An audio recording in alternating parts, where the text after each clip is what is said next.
भक्त शक्ति प्रदानाय गदाधर नमोस्तुते।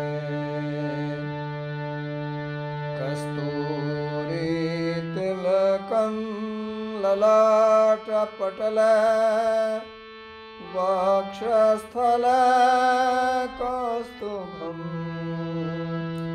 नासाग्रे वरमौक्तिकं करतले वेणुकरे कङ्कणम् सर्वाङ्गे हरिचन्दनं सुललितम् कंठे च मुक्तावली गोपास्त्री परिवेष्टितं विजयते गोपालचूडामणि।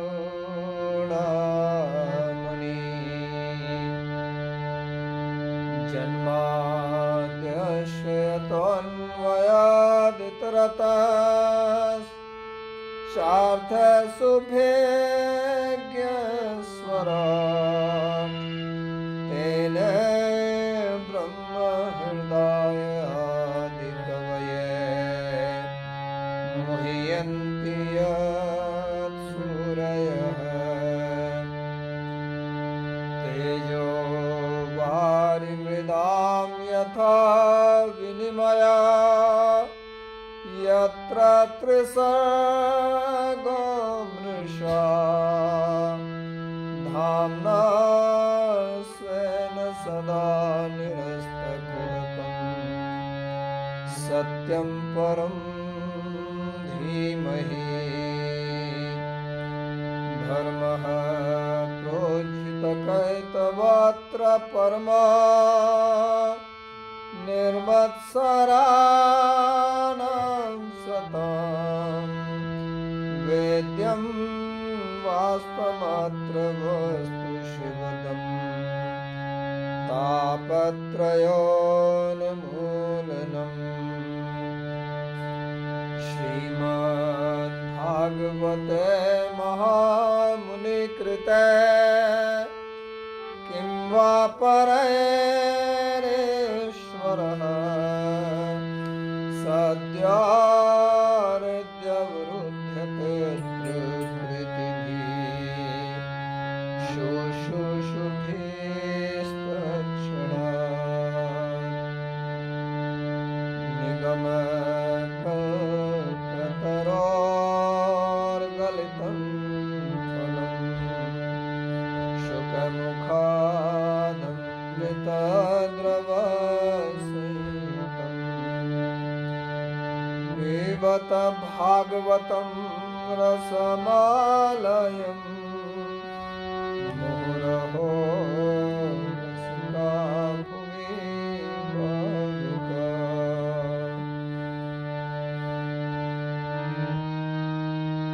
हरे कृष्ण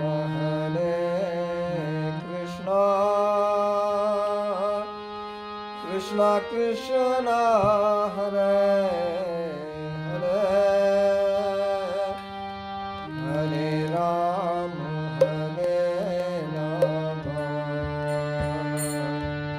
राम राम हरे हरे। हरे कृष्ण कृष्ण कृष्ण हरे हरे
क्या बोलना?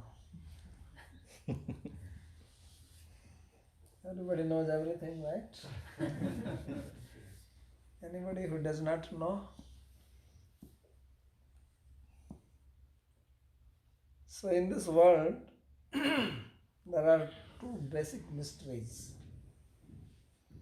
which we don't know. We may know everything, but these two mysteries are not known. And these are the mysteries of birth and death. So these are the most amazing phenomena in our life, which we tend to forget, although they are happening all the time, all around us and also with us.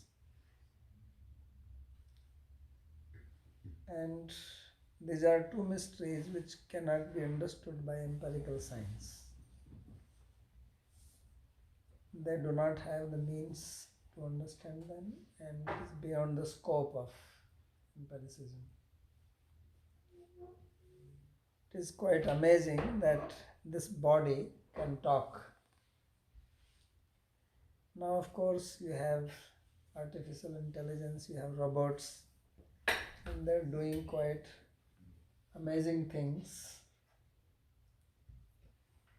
by replicating human activities which human body can do.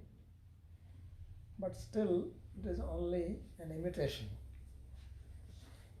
How human body, which is just made of matter, basically this human body is nothing but collection of food, right? Everybody knows the child is there, small, and becomes big by eating food. So this body is nothing but food collected. But it is amazing how the food becomes this. And it is amazing that how the system knows that if you put food inside, that it will become hair, it will become ear, it will become nose, it will become your cheeks, your belly, your heart, right? How it gets divided without you interfering in it, which is good. Because if you interfered, you don't know what mess you could have made out of it. And this body has intelligence in it so that it can extract what is necessary for which part of the body and then supply it. If you eat dog food for a few days, you will not become dog, isn't it? So how does body know that this is dog food and I'm still supposed to remain as a human being? By eating it. Even if you give grass to the cow, then it remains cow. If you give some other food, cow will still remain cow. So body has its intelligence, and it is quite amazing that this body is nothing but food. It is the same grains, rice, right, dhokla, whatever you eat. But it can function like this, and it can think, it can smile, it can laugh, it can be proud, right? It can get angry. All this food can do that. The food in shelf does not get angry. Even if you keep it for 10 years, it will not complain to you. But you keep somebody like yes in a room without internet for half an hour, right? That will be a hell for you, right? But actually it is food. So this is the mystery, how the food gets converted into this system and then how it can disintegrate one day, suddenly. So this is a science which was studied in India, the life science. So how death happens and how birth happens, this is something to be studied and understood. Because this has happened to us, this is going to happen to us. So we better know it.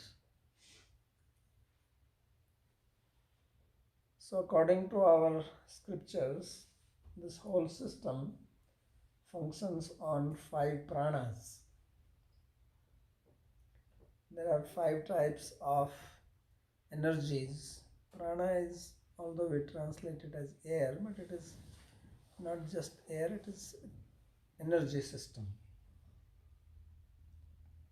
So there are 5 levels of existence. One is the gross level, which is made from the food. And then there is energy body inside the gross body, which is called pranamaya body, or body made of prana, energy system. And that's what makes it function. If there's any problem, any blockage in the flow of the prana, then we have sickness, we have disease. Disease means which is not ease. Disease. Right? We are distanced from ease, that is called disease. So you feel pain, right? You don't feel easiness, that is disease. And that happens when there is a disturbance in the prana, the flow of prana. And if the pranas can become completely blocked or they cannot function, then they get out of the body, and that's what we call as death. So in Sanskrit, the word for death is mrityu, and this comes from the root dumriya or mri, which means pranatyagi. So death is nothing but the prana leaves the body. And all the 5 pranas don't leave same time. They leave gradually. First the prana leaves, then samana leaves, then apana, then udana, and the last one to leave is the vyana.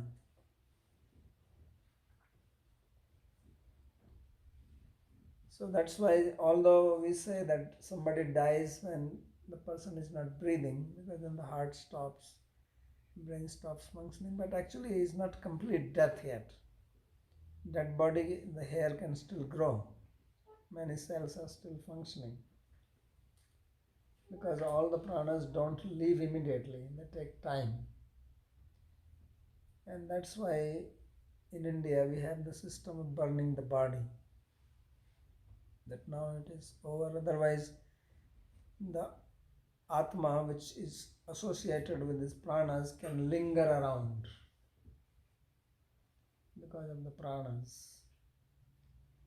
So in India, therefore, if somebody dies, then as quickly as possible, burn the body. Because there is no point for that Atma now to hang around this body. It is a waste of time, and let it move on. And after the prana has gone and the soul has left the body, it does not take birth immediately. Not always, not for everybody. So that's why we have all these rituals and then this period of 13 days. So after 13 days, it is ascertained that now Atma would have gone. It is not necessary that everybody has to be 13 days, but it is a science how the Atma leaves, how it continues into the next life. So this is what was studied in India, and that's why they made all these rituals. It was a science, it was understood.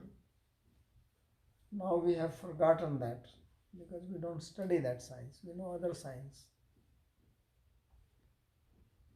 So, but even in Buddhism or even some other cultures of Nepal, they have this system because it was a common science, it was a knowledge which was understood by them.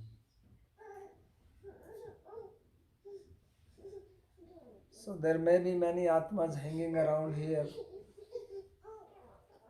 because this whole system functions according to the law of karma. So we have the gross body, which is called Annamaya Sharira, or body made of food. Then we have Pranamaya Sharira, body made of pranas. And then we have Manomaya Sharira, body made of psychic energy. And then there is Vijnanmaya, and then there is Anandamaya. So these are various layers, just like we have put on different layers of cloths on our body. Like that, Atma also puts on various layers on it to function. And all these layers are held together by karma. So when a person is born, then the death is fixed at the time of birth. The cause of death, the span of life, one's education, all this, they are fixed at the time of death on the basis of past karma. And then you can manipulate that by your present karma. So there is a prarabdha karma. You have your stock of karma, and out of that a certain amount of karma is taken out, which will become manifest in this particular life. That is called prarabdha karma. So according to that prarabdha karma, your lifespan is fixed, and how you will die, that is fixed, and the activities, the people you will meet, these are fixed. So we know this, that we did not choose consciously to take birth, be born as a male or a female, to be born to particular parents, to be born in a particular country, the type of body we will have. We did not choose this. This was decided by our past karma.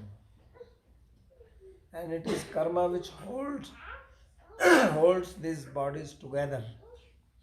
This pranamaya, annamaya, manomaya, these things are held together by karma. When karma comes to an end, then they separate. So then annamaya remains here, and pranamaya, manomaya, they leave. And then the remaining karma plus the karma which you have created in this life, that becomes responsible for your next life.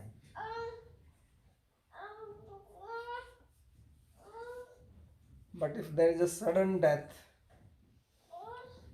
then you may still hang around because of the intensity of that karma, which was to be manifest through this body, but was not able to manifest. So that is what is called as preta or bhuta or ghostly form. So it is true, it is not just stories, then people can actually hang around in that form. So that's why Shraddha is performed. So the purpose of Shraddha is, now we perform Shraddha for everybody, Pindadan. So it is so that the person can be released from that ghostly entanglement, because it is again waste of time. That ghost is not gaining anything from it and suffering, because ghost has desires but does not have the requisite body to fulfill the wishes and desires. So therefore this whole idea of Pindadan, performing Shraddha ceremony, is to release that person from the ghostly form, so that it can move on and take another body and continue on the journey. So life is a journey, and this journey we have in two directions. One is in space, other is in time. So journey in space, we have some control. Right? You're sitting, you can stand up and you can walk. But journey in time, you do not have control. Even if you don't walk, you're still having that journey. You're still moving. So our karma then manifests in space and time.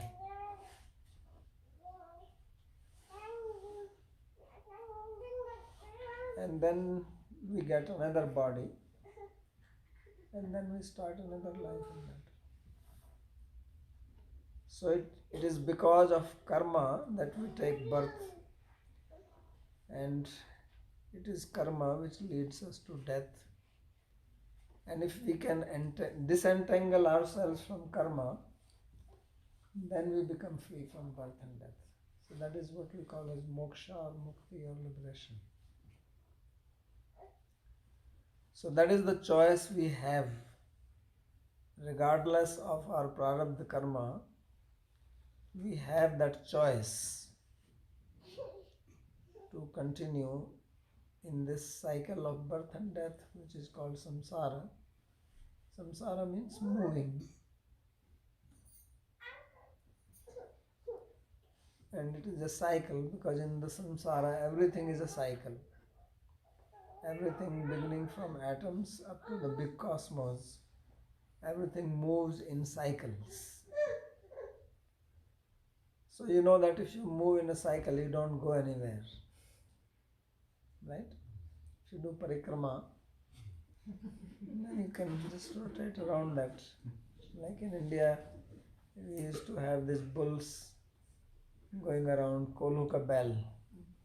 So this is called Kolu, the crushing machine. And that bull is there and he's going.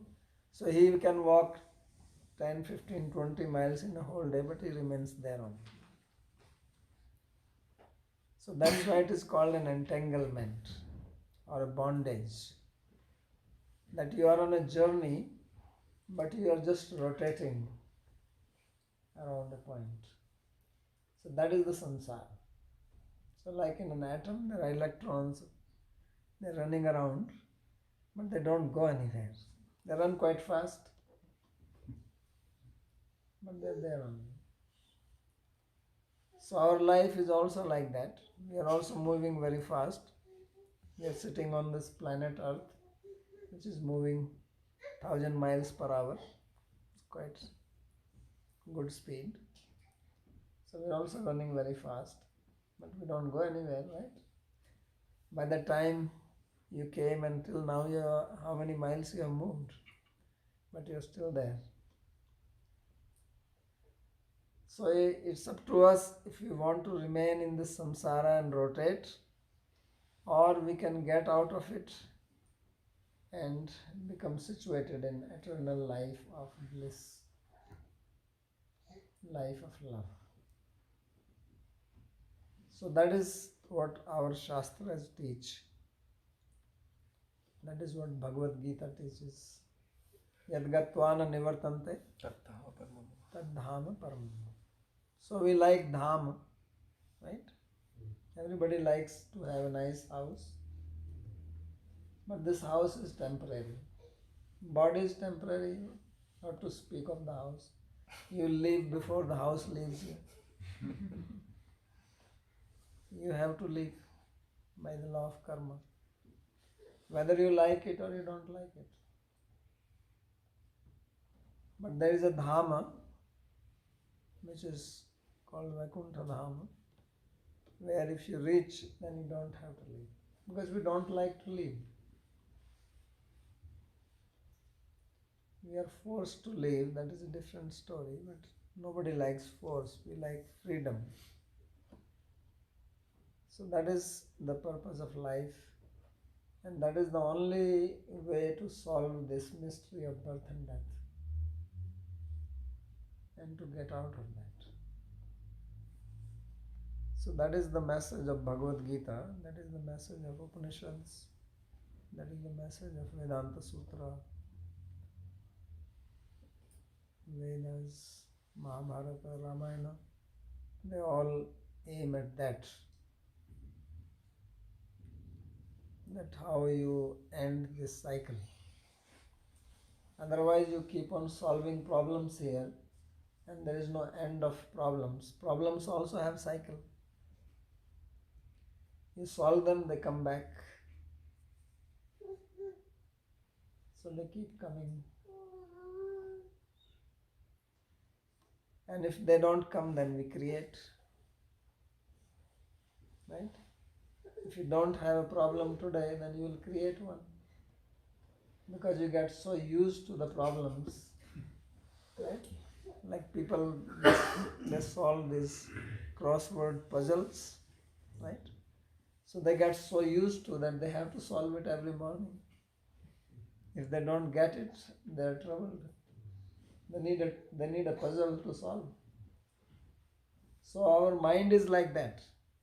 It cannot be peaceful. If it becomes peaceful, it becomes disturbed. If it is disturbed, it is looking for peace. When it gets peace, then it becomes disturbed. Why am I peaceful? Then it looks for trouble. So like a monkey who cannot sit quietly, mind cannot do that. So then it will run, let me go here, let me go there. You cannot sit peacefully. Wherever you go, you will carry your mind. If you cannot be peaceful in your house, you cannot be peaceful anywhere. It's not possible. You may say that the beach is peaceful, the lake is peaceful, the forest. No, it's not peaceful. You be there for half an hour, then let's see how you feel.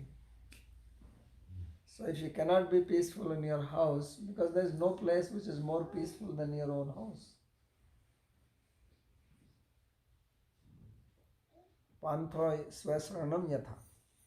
Just like a traveler, he feels so happy to come back home because there is no place which is more peaceful. You can go traveling, you can go on vacation, but when you come home, you feel relaxed. But in the house, we create trouble for ourselves. Right? We like to fight, quarrel. Yes? If you have a sibling, fight with that, fight with the parents. Right? We can actually live very happy and peaceful, but we don't like that. Somehow. So this is because of the craziness of the mind. Nothing else. All problems created here. And this is nothing but food. Right? Just food gathered. So this is quite amazing that food can do all these things. Isn't it? So, but still the most amazing thing is that in this body you can attain bhakti, you can attain liberation. This is the most amazing thing. This birth, death, they are amazing. They are mysterious and quite amazing that people die, but we think I am not going to die. That is another amazing thing. Ahanyahani bhutani gachanti yamalayam sheshasthavaraya ichanti ato mahadascharya param. So this is the great ashcharya that everyday people are dying and we see this all the time, directly or on the TV or on the news, but I think I will not die. I am so special. There is something in me which gives me the feeling that I will remain. So that feeling obviously has to come from something. So that is the Atma. That is the unchanging factor in this whole system. Everything else changes, only that Atma does not change. So that Atma has to be understood. That has to be known. So that is the beginning of Vedanta Sutra, Thato Brahma Jigyasa. So this is the object of inquiry, this is the object of our questioning. to know that what is this, which does not feel to die, which does not feel to change, which gives me the feeling that I am unchanging, I am fixed. So that is, we have to know. Otherwise, everything else, whatever you do, whatever you attain, does not have much meaning, because it is going to be taken away. That is certain. And no science can change that. That's not possible. So we should learn this lesson in our life, and by seeing how people came and they left. So last time when I was here, Deepak's mother was here, now she is not there, but she is still there. Only the dress is changed. And same thing will happen to us. So we should remember that. So mrityu janma vatam vira dehena sahajayate adya abda shatante va mrityu praninam dhruvam. So in Bhagavatam it is said that death is born with you. Death is your twin sister. When you were born, your death was also born with you. And she is eating you every minute, every second. She never leaves you. Even when you are sleeping, she is taking your life. Day by day, week by week, month by month, year by year, she is eating. And one day she will eat up the whole thing. So it's not that we die only at that particular moment. Our death begins as soon as we are born. So that's why I say the death is always there. So we should remember this.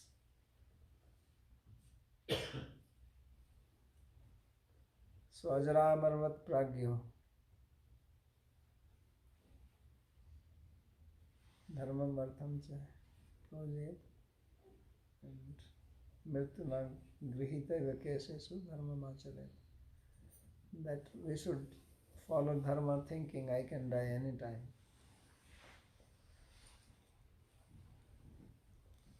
Because it is a fact, anyone can die anytime. We may not be planning for it, but it can happen. You can meet an accident. Actually, death doesn't take much time when you think of it. The body is so fragile. If your heart stops, there is no science which can restart it. You can put on the ventilator, but if heart refuses to start, it's not going to start. You can pump it. If breath stops, there is no way to restart it. So it is so fragile.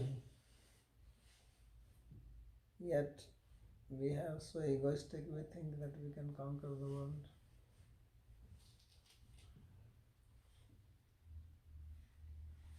So anyway, whatever I have said, I think everybody knows this. I already said that you know everything. I'm just reminding you. This is called a gentle reminder. Right? These days they always say a gentle reminder. So I'm just giving you a gentle reminder of what you already know.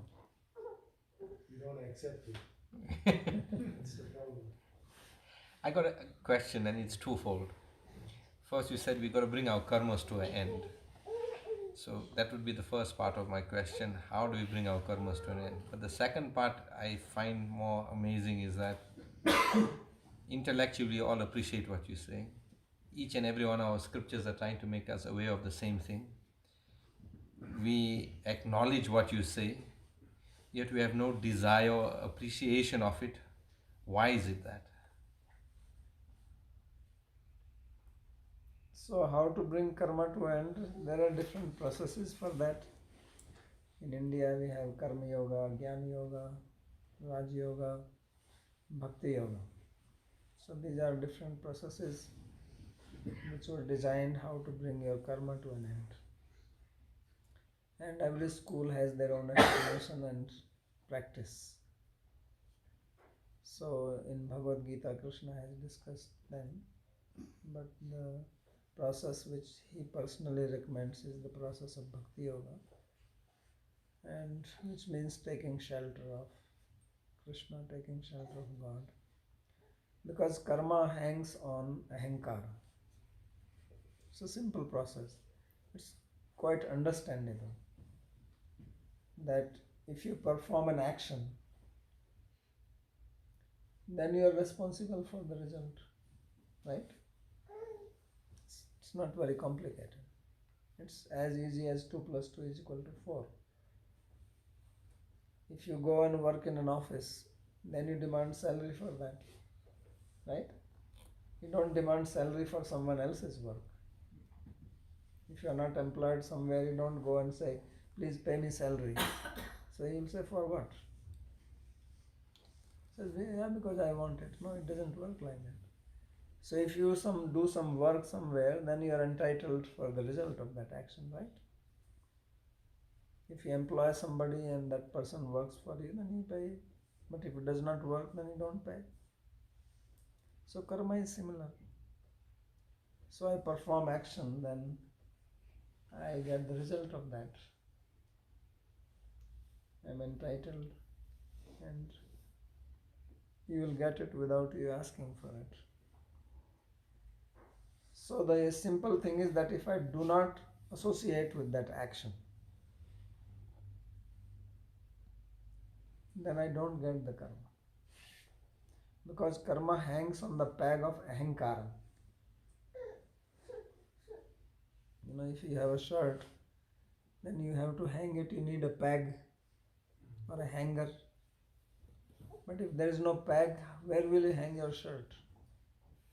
You can put it on the floor or on the bed, but you cannot hang it. So karma needs the ahankara on which you can hang it. But if you don't have the ahankara means I am karumi, I am the doer, I did this, I do that. So if you do that, who else will get the result? But now if you understand what I explained, that you have all this physical body, so who is doing the work? All this physical body, mind, all this. This is not you. You are beyond that. So if you can remember this and do not attach yourself to the work, you can do whatever you want to do, you don't get the karma. So yasya naham kriti bhava buddhir yasya na lipate atvapi saiman lokan nahatvani sajjati. So Krishna says that if you do not have ahankriti bhav, it is actually only a bhav. It is only a thought process. Not that you don't have to do or you don't do. You do, but you don't have the bhav of doership. It's actually a mind game. So just as you take credit sometimes of the work done by someone else and you say, I did it. Right? Many times we do that. Or if you are CEO of a big company and that company is manufacturing, say, cars, so then you are having the ahankara, I manufacture cars. Somebody asks, what do you do? Well, I am in the car manufacturing. What do you manufacture? I manufacture cars. But you may have never stepped on the assembly line. You may not know all the intricacies how, but still you have the ahankara. And because of your ahankara, everything is happening. Right? It is you who are controlling everything, and everything runs because of you. In the body also like that. We have the ahankara and everything happens because of that. If I do not think that I am an accountant, if I do not think I am a mother, if I do not think that I am the owner of a shop or owner of a business, then I will not function. I have to have that ego, right? Then according with that identity with ego comes responsibility. So what Krishna is saying is that you have that ego, you have that responsibility, but inside you know that you are not the doer. Why? Because everything is happening with hands and legs and mind and speech. Because there are only three types of work, either physical work, vocal work or mental work. And all this is not you. It is outside you. Just like you drive the car and you go 500 miles and you say, I traveled 500 miles. No, you did not travel even half a mile. You just sat in the car. It is the car which traveled. Right? But nobody says that my car traveled 500 miles, I sat. Why? Because we are identifying with the car. So like that we are identifying with the body, although I do nothing. Prakritahe kriyamanani gunai karmani sarvasya ahankar vimudhatma kartamiti manyate. So it is our ahankara only, our feeling that I am doing, then the then karma sticks to me. So if I give up that sense of doership, then karma will not stick to you. Karma will still happen around you, you will still do things, but it won't stick to you. So that is the simple theory. So there are different ways of doing that. It's not easy. So in Gyan Marg, you completely disassociate with everything. In Karma Yoga, you perform the work, you offer it to God. Krishna Arpanamastu. In Bhakti Yoga, you offer yourself to God. I am servant of God. Whatever I do, it is for God. So then He is responsible, not you. So these are different processes to achieve that, to attain that. So therefore Krishna says, Sarva dharman parityajya mamekam sharanam vraja aham tvam sarva papebhyo mokshashyami ma sucham. So he says, you surrender to me, take shelter of me, and I will I will rid you of all papas, which means reaction to your karma. So if we have surrendered to God, then we do not get any karma. So then of course other question comes, then how my life runs and this. Of course we have done something in the past. We have to go through that. But this will be my last life if I surrender. Then I don't have to go into this cycle again. So that is how to get rid of the karma. And why after hearing intellectually all this we don't take interest? That's your second question, right? Yes. So that is a very interesting thing. The interesting thing is that we have a very weak memory. ये कुछ याद नहीं रहता. किसी को कुछ बोलो ना करने के लिए, वो करेगा नहीं. क्या हुआ? मैं भूल गया. क्या होता ना? मतलब भूल गया. सो हमारा प्रॉब्लम है, हमारे की डिजीज है भूलना. So this is the basic problem. That's why Krishna says, Tasmat sarveshu kaleshu ma manusmara yudhacha. Says therefore all times remember me and work. So this remembering is a problem. We are such buddhus that you have heard it now, and immediately as soon as you get up from here and make your plate, you will forget. All that will be covered by the food. Right? Another layer of food comes and it is gone. So this is the problem of forgetfulness. There is no other problem. So if you can remember, then there is no problem. But we do not remember. Babaji, Krishna says remembrance and forgetfulness comes. Yes. This you remember. Brilliant. This you will remember.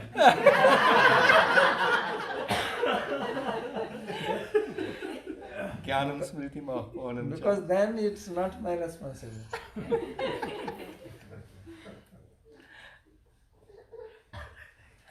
So first thing is that we do not remember, and that is not the only problem. The second problem is that we do not have faith in what we hear. Because sometimes we do remember, but then we do not have faith in it. Because we do what we believe in. If I do not believe in, then I don't act on it. Somebody tells you that you eat tomatoes every day, you will lose weight. Right? But you don't believe it, you are not going to eat tomatoes. Right?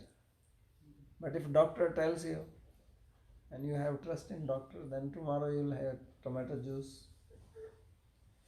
So it is a matter of faith.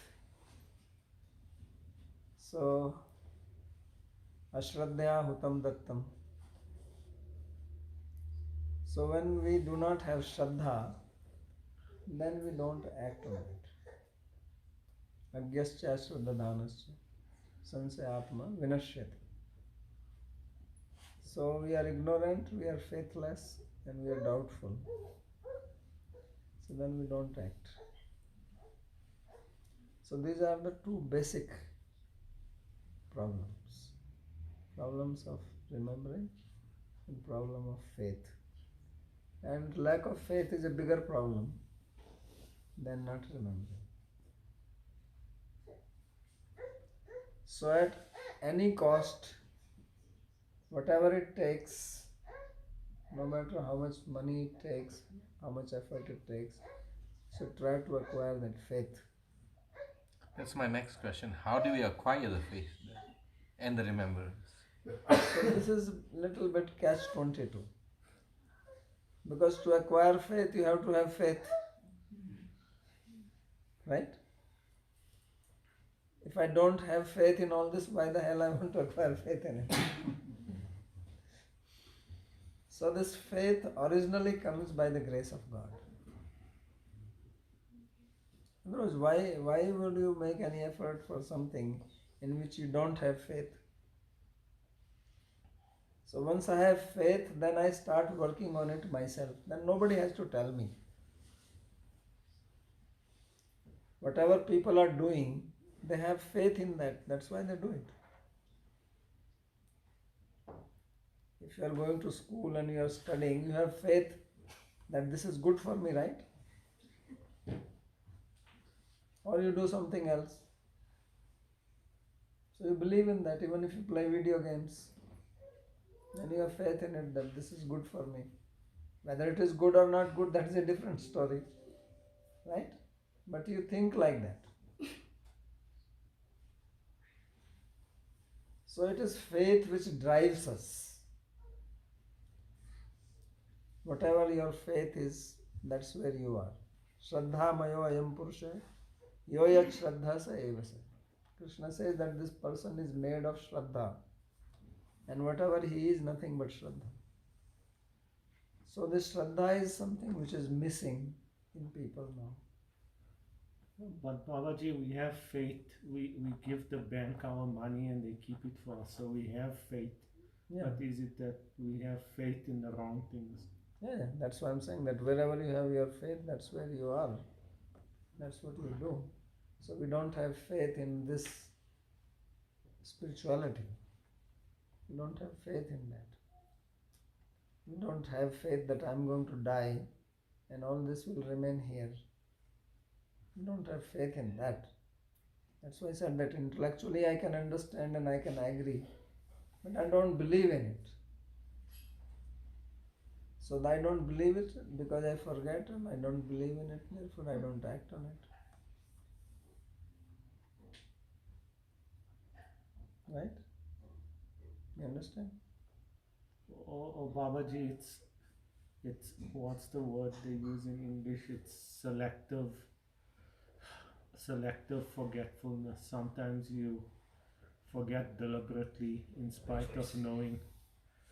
Yeah, because we forget because we don't have faith. If you had faith in it, you don't forget it. So why do we selectively forget? When I say that we lack memory, it doesn't mean that we don't remember anything.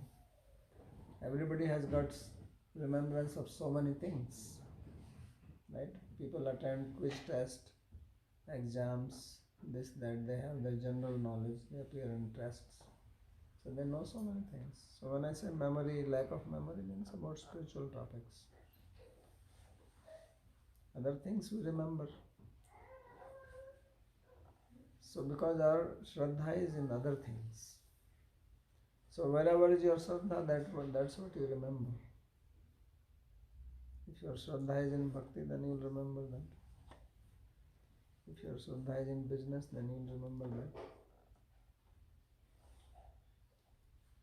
So it depends where my Shraddha is. Right? So Shraddha is the driving force, you can say. That is the inspiration.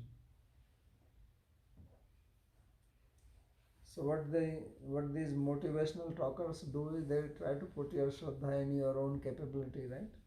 That's what they do basically. They try to improve your Shraddha. When people do not have faith in themselves, then they become depressed. They don't want to achieve anything. So they say, no, you can achieve, you can do this. Your mind has got so much power. Right? That's what they try to. False sense of security. Yeah, they give, but they're trying to increase your Shraddha in your own abilities. That's what they do.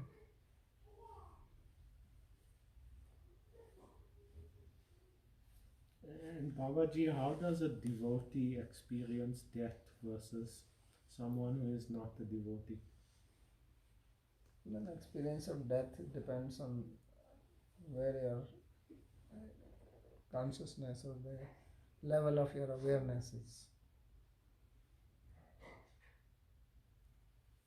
So if you are devoted and you have remembrance of Krishna, then you just see it, you're leaving the body, getting into heaven, and that's all.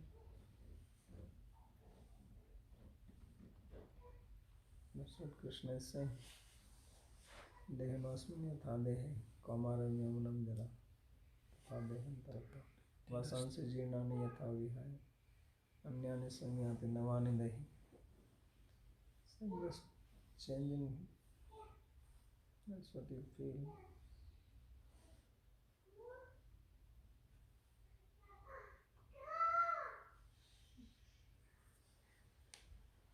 So experience is on the basis of your awareness, the level of your awareness.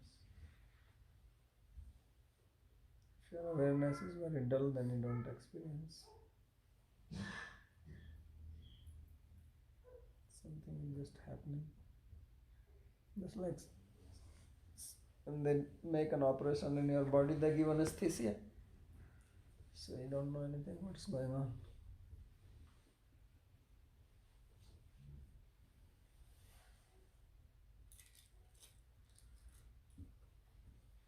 Is there any proof that there is Atma? It is proof. What is proof? Can you tell me what is proof? If somebody asks me that, how do you say that, okay, there is Atma? Let me say that the person is dead and the Atma is out of the body. So you have to first explain what is proof. Okay? Because people think proof means by seeing. Right? This is a general concept. When somebody says what is the proof, means show me that there is Atma. But there are many things which you cannot see and they exist. Isn't it? It is not that whatever I see, only that much is the existence. In this universe, what you see is only 4%. Scientists are saying this. and 96% you don't see, but they accept it by inference. So there are three types of proofs. You see, to explain to such people is difficult who are just ignorant. So first, therefore, you have to go to the basic. First, you have to say, do you know what is a proof? So there are three types of proof. The first type of proof is what you see with your own senses or you feel with your senses. So you are hearing the sound, right?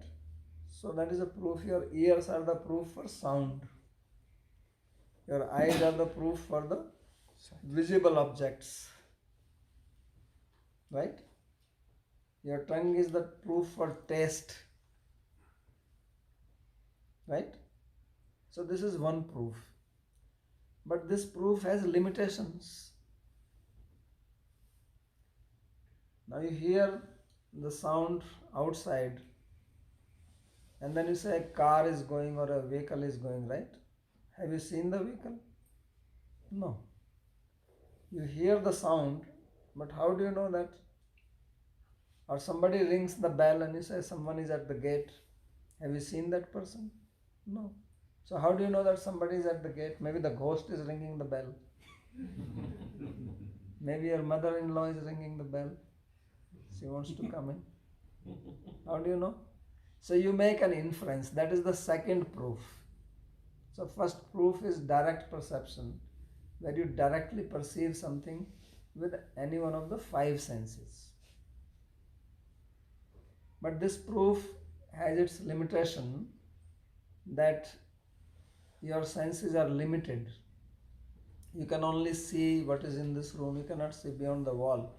But you can hear beyond the wall and then make an inference of a visible object. That because the bell is ringing and bell cannot be rung unless there is a human being. Because that's what your experience from the past is. So on the basis of your past experience, you say someone is at the door. Or by hearing the sound, you say some car is moving here. Or if you hear the sound of bangles, then you say some lady is there in the kitchen, right? So this is called inference, where you don't directly perceive the object, but you make an inference. So this is the second proof. And the third proof is that somebody tells you that there was a problem going on the road, a house was on fire, some people burned, like it happened, I heard recently here. So you were not there, you did not see it, you hear about it, and still you believe in it. Why? What is the proof? You never ask, tell me what is the proof. No, because somebody saw and that person is telling you, and you believe in that person, so that is a proof. So that is the third type of proof, that someone else experiences and that person is authentic and that person tells you. So you believe in that person. So proof of Atma is not direct perception. Why? Because Atma cannot be seen by the eyes or heard by the ears. Your eyes cannot see everything, right? You know that there are ultraviolet rays, there are X-rays, but you don't see them. But they're there. There are electrons, but nobody has seen an electron. No one can see them. To date, yes, no one saw it. No, you cannot see. But we all believe that they exist. So our proof is not only by seeing and by hearing. There are many things which are beyond our sense perception, and we can believe in them if there is an inference. So what science does is that it propounds a theory, and then on the basis of theory it predicts certain results, and then you do an experiment, and if this result comes true, then they say this must be true. This is also an inference. It's also not a direct proof. So you see the result, and because result is there, then this must be there. Like somebody gives you a fruit, then you say there must be a tree. Because how the fruit came without the tree? You have not seen the tree. Somebody gives you a mango, so then you say, well, there must be a mango tree. So you don't see it. So this is inference. And then third is when you believe the word of an authoritative person who is not going to cheat you or trick you or has no intention to do that. So therefore proof of Atma is first that we hear from Bhagavad Gita, and Krishna says there is Atma. So he is an authoritative person and we believe in that. And then it is not only that we believe in that, then he gives you a process when you can have an experience of it yourself. So first he gives logic that you are a child, right? Yes? Right? So when you were a child, your body did not look like this, right? You can see your photographs, they were different. But you will say this is me, right? You say that. But if you are the body, then how that body is different, this body is different, then this is a different person, right? But you don't say that. So that means body has changed, but there is somebody who has not changed, right? So who is that who is saying that this is me and I am not changed? So that is Atma. So this is a logical proof. When you dream at night, you say that I dreamt. So what do you mean by I? The body dreamt? No, body, you are not even aware of your body. So there is something beyond body, and that is also not mind because dreams are in the mind. So who is dreaming? Now when you say who are you, you will only introduce your body. But one who is watching the dreams is not the body. So then you have to accept that there is somebody beyond. Right? And then you go in deep sleep where there are no dreams. And that also you experience. So who is experiencing the deep sleep? When you say, oh, I slept so deeply, I don't remember anything. So who is that who does not remember anything? Because not remembering is also an experience. Right? Because you say it felt good. Sometimes not remembering is also good. If you remember all the time, you cannot sleep. Sleeping means forgetting, right? So then who is that person who is forgetting and who is remembering? So that is Atma. So we have to understand it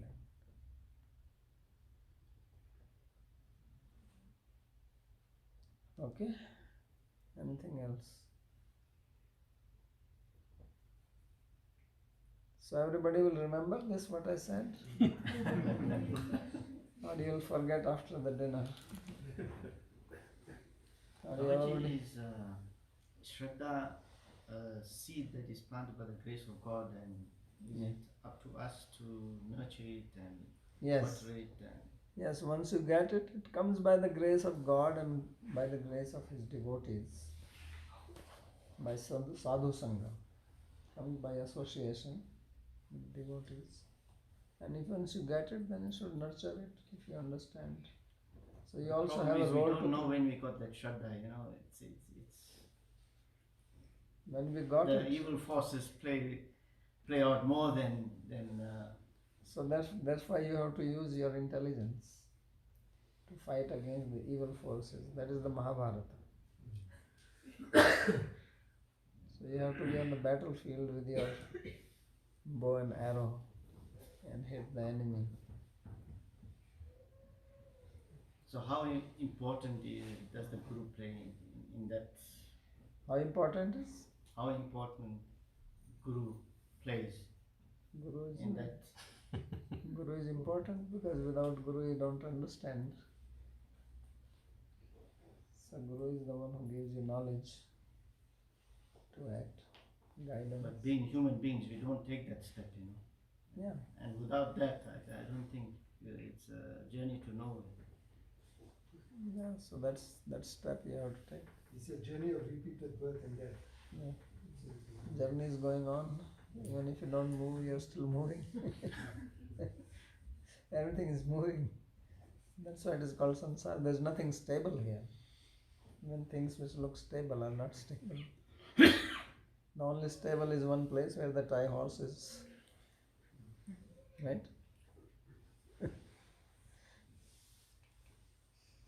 That's why they call it stable.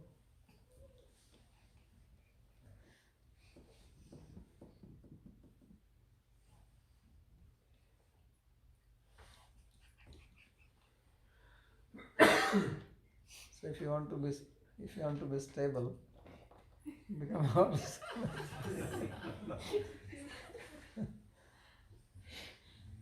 Otherwise you're unstable.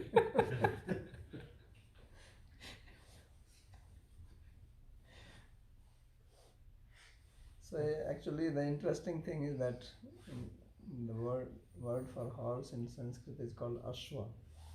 You know that? Ashwa? Everybody knows? What is the word in Gujarati for horse? Ghoda. Ghoda. Ghotaka. It comes from Sanskrit Ghotaka. There is another word for, but Ashwa, popular word. Also another word is Arvan. You know this Arab? You know the Arab countries? It's actually Sanskrit word, people don't know. It is Arvan because horses. So Ashwa comes from the word Shwa. So Swa means tomorrow and Ashwa means no tomorrow. So horse says that there is no tomorrow, there is only today. That is the only stable thing.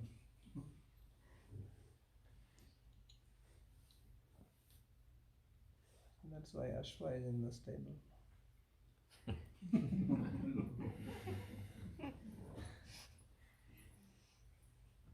All right. So One more question, Babaji.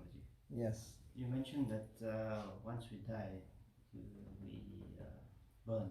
Nobody the body. actually dies. Just know this. Okay. All right. Really speaking, there is no death. Yes. Because what dies was always dead. Mm-hmm. And what is life never dies. It's like you have this light bulb. Mm. So in light bulb there are two things. One is electricity and other is the bulb. So bulb is without light. And electricity can never be dead. Mm. Whenever you touch it, it will give you a shock. Right? Yeah. And bulb never has electricity in it on its own. So it's only when electricity passes through the bulb, then it gives light. That's what we call as prakash. The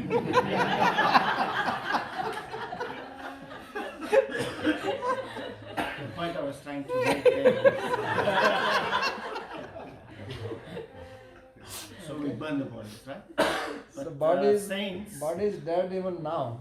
Yeah. But because of the light of the Atma, it is prakash.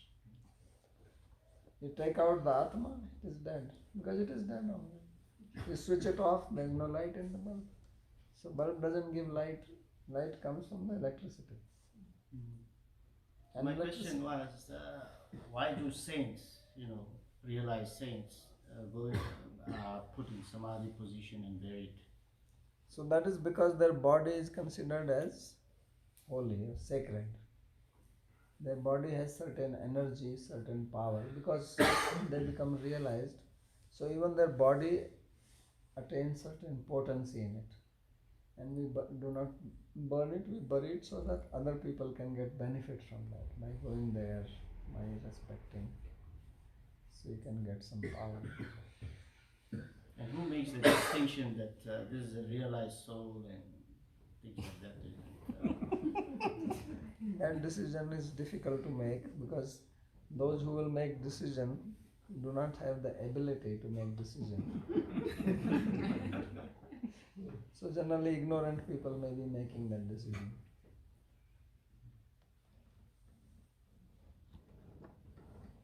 So that realized person himself only can say that. No one else.